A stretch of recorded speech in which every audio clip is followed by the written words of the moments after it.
First Coast News breaking news now.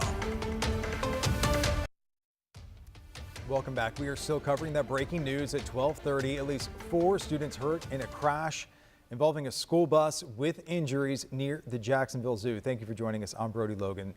The injuries are being described as non-critical. This crash happening on Zoo Parkway.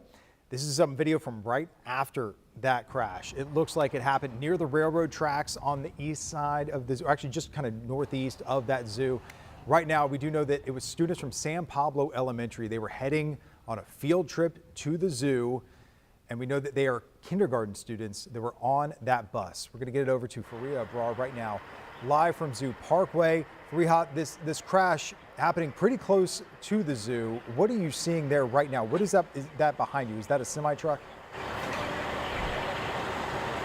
Yeah, Brody, this is actually the semi-truck that crashed directly into that bus that was on the way to the zoo. You can see that the trailer portion of it has been kind of smushed into the portion of the engine that drives forward. Now, the tow truck is finally here taking it away, and after it does that, I'm assuming it's probably going to take the school bus too, so that they can all be done under investigation. Now, like you said, these kids were on the way to a field trip at the zoo. We weren't able to confirm exactly how many students were on the bus, but they did tell us, school officials told us that 4 students were injured and were taken to the hospital. Since we've been here, we've seen several families around the area picking up their kids after this accident. Now, DCPS, again, couldn't tell us how many students were here. We're still working to confirm that, along with other details. Another school bus actually arrived here around 11:45, just 15 minutes after we did, and it actually picked up the rest of the kids and took them back to school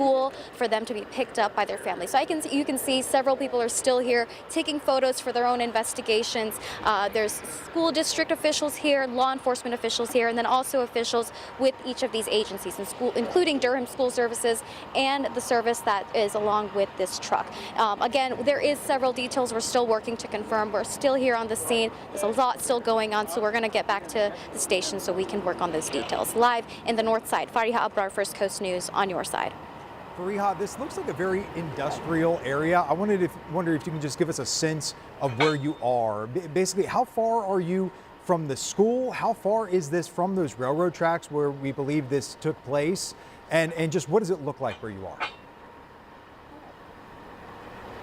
Yeah, San Pablo Elementary, according to maps, is actually 15 miles from here. So that's about a half-hour drive. The zoo is only about 10 minutes away. It's just down the road. We're actually at the Primark Distribution Center. I don't know if you can see this sign behind us. Sam's Club Distribution Center is just about a block from behind it. Again, this is the north side of Jacksonville, Brody.